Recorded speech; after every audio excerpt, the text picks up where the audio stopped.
Bonjour et bienvenue. Alors aujourd'hui j'ai envie de regarder ce qui sont les points forts dans votre vie actuellement et les petits points à améliorer. Je suis en train de regarder, tac, tac, je vais prendre aussi l'oracle histoire de sortir, je vais le sortir. Okay. Allez. Alors, quels sont les points positifs dans votre vie? Le cavalier d'épée. Bon, alors vous n'avez pas de problème à dire votre vérité, vous n'avez pas de problème non plus à le mentaliser.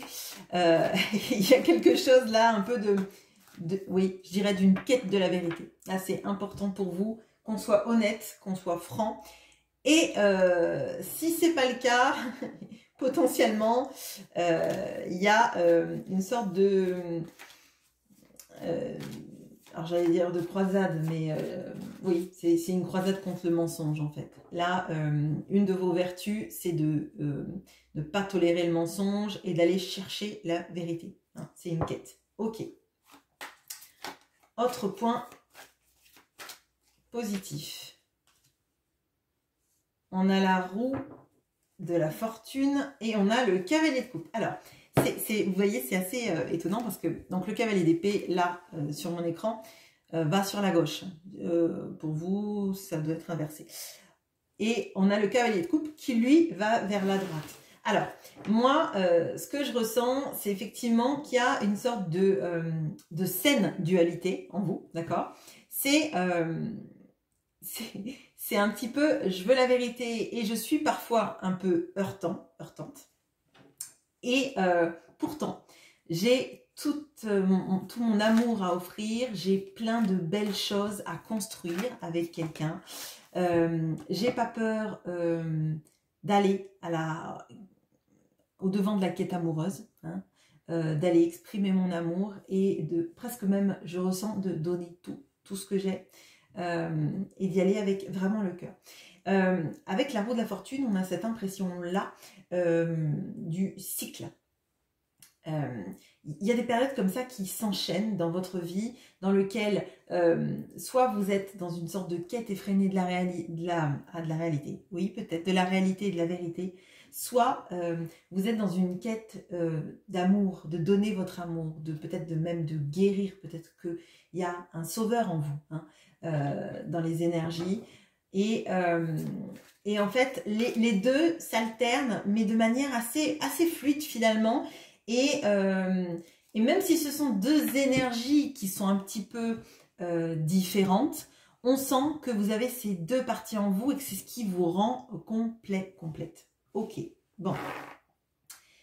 Qu'est-ce qu'on peut me dire d'autre sur vos qualités, ce que vous avez en vous qui fait cette personne si particulière? On a la tempérance.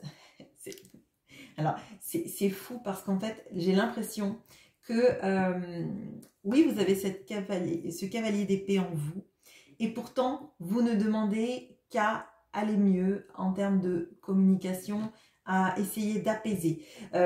Moi, en fait, ce que je ressens, c'est que c'est presque comme si vous étiez quelqu'un d'assez utopiste, idéaliste, je dirais.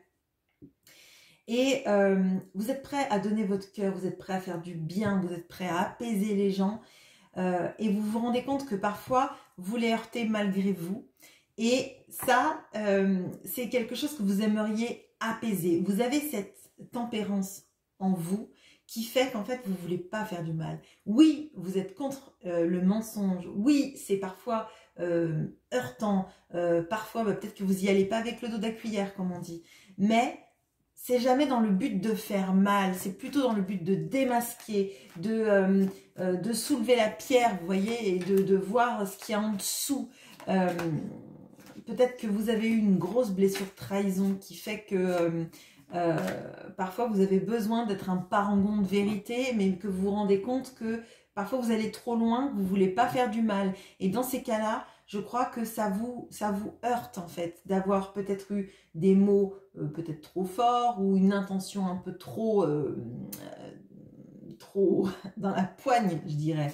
Mais vous avez cette volonté d'apaiser les choses, d'avoir un dialogue sain. Peut-être d'ailleurs que ce cavalier d'épée en vous est né de situations compliquées dans lesquelles on vous a peut-être beaucoup menti, ou alors on ne vous a pas beaucoup parlé, on ne vous a pas donné les détails, et arrivé à un moment, ben, vous avez besoin d'aller les chercher, et d'aller les chercher peut-être même, alors pas manu militari, mais c'est un petit peu l'esprit, hein, c'est un peu l'esprit du tirage. Alors, qu'est-ce qu'on peut me dire de plus?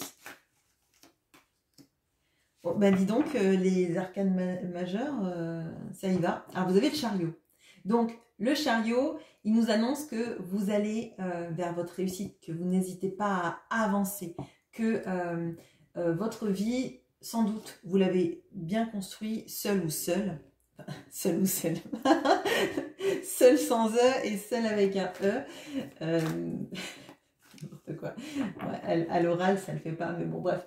Que vous n'avez pas peur d'avancer, de défis. De toute façon, on voit que vous n'avez pas peur d'avancer et de dire votre vérité, mais et même de donner votre amour. Donc, vous êtes quelqu'un qui n'a pas peur du chemin à prendre. Vous avez peut-être peur en votre fort intérieur, mais vous n'hésitez pas à le prendre. Et peut-être même que vous prenez des chemins que vous n'auriez jamais pris, peut-être pour votre famille, vos enfants, des gens que vous aimez, pour les mettre en sécurité ou les protéger. Allez, j'en prends encore deux. On a le 7 de denier. Alors, le 7 de denier, ça nous parle de patience. Je pense que c'est un peu antinomique avec ça. Néanmoins, il y a quelque chose en vous qui fait que vous savez que les fruits ne poussent pas sur les arbres en un jour et qu'il faut semer. Donc peut-être que là, il y a aussi des personnes qui sont très travailleurs, travailleuses et qui savent qu'on n'a rien sans le travail. Hein. Donc peut-être que vous êtes, je dirais, besogneux, mais vous voyez, c'est pas la notion de la patience comme bah, j'appelle quelqu'un qui me répond pas. Je laisse jusqu'à ce que la personne me rappelle, c'est pas ça, là c'est plutôt dans une notion de long terme. Vous savez que parfois les actions qu'on fait ne se récoltent qu'à long terme et vous êtes capable d'attendre justement que ce long terme se fasse. Hop, il m'en manque une. Alors, on a le valet de denier. Bon, moi je dirais qu'effectivement vous êtes quelqu'un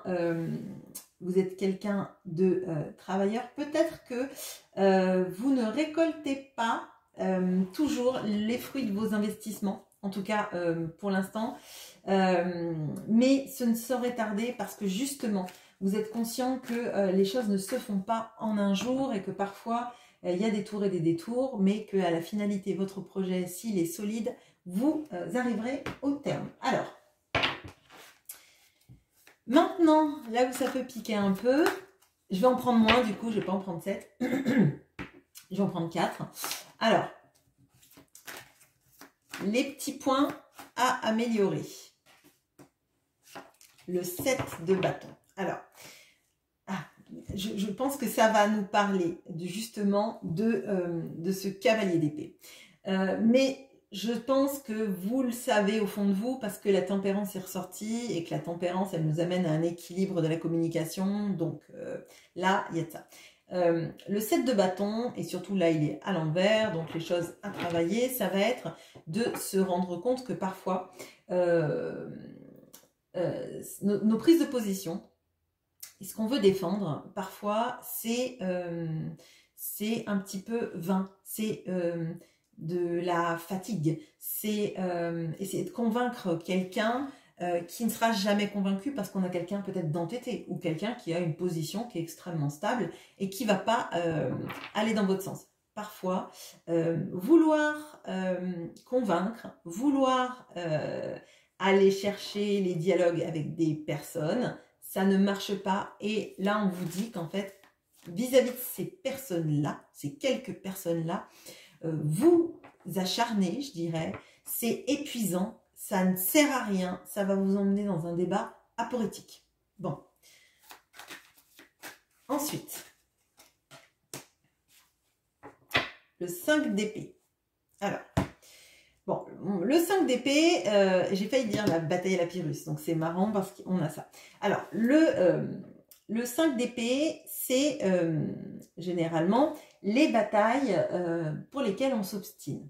Il y a de ça. Hein. Donc là, vraiment, on tourne sur ça et je pense que c'est le cavalier d'épée en vous que vous êtes en train d'apaiser, à mon sens. Qu'on vous demande de réguler et de continuer comme ça. Moi, je le ressens comme ça. C'est, en fait, ça sert à rien de regarder tous les combats qu'on a perdus. Ça sert à rien de vouloir convaincre effectivement des gens, les faire adhérer à votre cause, adhérer à votre point de vue. Parfois, il faut juste avancer sans ces personnes. D'accord? Là, peut-être que ça nous parle effectivement du fait de plus vibrer sur les mêmes énergies que les gens. Et c'est pas grave. Dans notre vie, en fait, on va pas se retenir d'avancer juste parce que les gens sont pas d'accord avec nous, n'ont pas la même vision que nous, ne sont pas dans la même, dans un esprit d'adhésion avec ce que l'on pense. Là, on vous dit, ce qui est important, c'est d'avancer, avancer pour vous, avec l'énergie du chariot notamment, avancer pour vos rêves, pour votre avenir, pour votre... pour tout ce que vous avez en vous et pas forcément se retourner sur des personnes qui ne vous suivent pas. Vous voyez, ça fait un peu qui même me suivent, ah mince, il n'y a personne. Vous voyez, enfin, je ne dis pas qu'il n'y a personne pour vous, mais ça ne sert à rien de faire adhérer des personnes qui n'ont pas envie de vous suivre. Voilà. Et c'est pas la peine de les attendre non plus. On a vraiment de ça. Alors, quoi d'autre? On a le pendu. Ok. Bon. Alors là, effectivement, il y a cette notion, je vous dis, d'arrêter, d'attendre, etc. Il y a la notion de arrêter, d'attendre et d'espérer que les gens changent d'avis, changent de perspective, etc. Vous, on vous dit, votre but à vous, c'est d'avoir la nouvelle vision du pendu, c'est-à-dire avoir une vision éclairée et différente, et de vous libérer, en fait, de vous libérer, d'arrêter, de stagner, parce qu'on a ces cartes-là, hein. Dans les obstacles, on a cette notion-là de devoir attendre des gens qui n'ont pas envie de venir, qui n'ont pas envie peut-être de se réconcilier avec vous, qui restent sur leur position, qui préfèrent être dans un ego plutôt que faire le pas. Et pour moi, c'est ça. Donc là, on vous invite à vous libérer, à avoir cette nouvelle vision qui vous dit qu'en fait, vous êtes primordial, votre avancée est primordiale, ce que vous allez récolter est primordial, peut-être aussi que ça peut être dans le travail, des personnes qui n'ont pas envie que vous évoluez, qui n'ont pas envie d'être embarquées par vous. Par exemple, si vous êtes manager et que vous essayez de faire des choses à votre équipe et que cette équipe ne veut pas avancer, ne veut pas aller dans votre sens, bon, à un moment donné, il y a des décisions qu'il va falloir que vous preniez vis-à-vis de votre avenir professionnel et vis-à-vis de là où vous voulez aller. C'est ça qui importe en fait. Si vous avez tenté plusieurs fois de différentes manières de les faire adhérer à votre projet professionnel, à votre optique et que ces personnes ne veulent pas, bon, ça sert à rien. Vous allez vous épuiser. Bon, quoi d'autre? Dernière carte. La lune. Bon, alors, ça nous parle... donc vous avez quand même pas mal d'arcanes majeures, c'est intéressant parce que il y a des choses un peu égotiques qui sont faciles à mettre en place, enfin faciles, qui sont, à mon sens, en voie d'être mis en place, notamment tout ce qui est sur la communication, l'entêtement à vouloir que les autres vous suivent hein, dans vos projets, dans votre vision de la vie, etc. etc. Et là, la lune, ça va nous parler de la peur de ce qu'on ne voit pas, de la peur de ce qui est caché et de la peur aussi de se tromper. Là, vraiment, ça vient en plus juste après le pendu.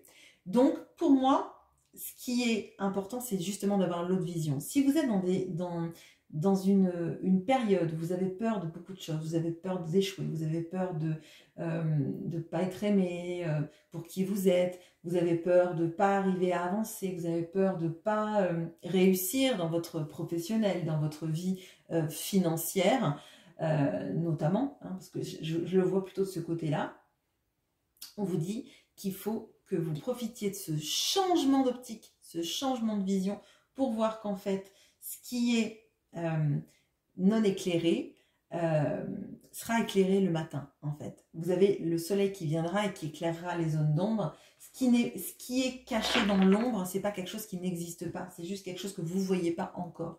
C'est comme si la réussite était cachée dans l'ombre. Pour autant, quand le soleil arrivera, quand ce sera votre moment de briller, bah, ça brillera, ça existera, ça sera juste à votre vue enfin. Donc pour moi, là, on vous dit que c'est important de ne pas avoir peur, d'avoir confiance, confiance dans votre intuition, confiance dans le fait que ce qui est caché n'est pas perdu. Ça, il me semble que c'est dans le Seigneur des Anneaux.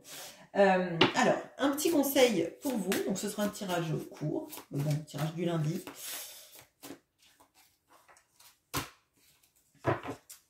Le changement positif. Il y a beaucoup de choses qui se déroulent en vous et vous devez vous faire confiance.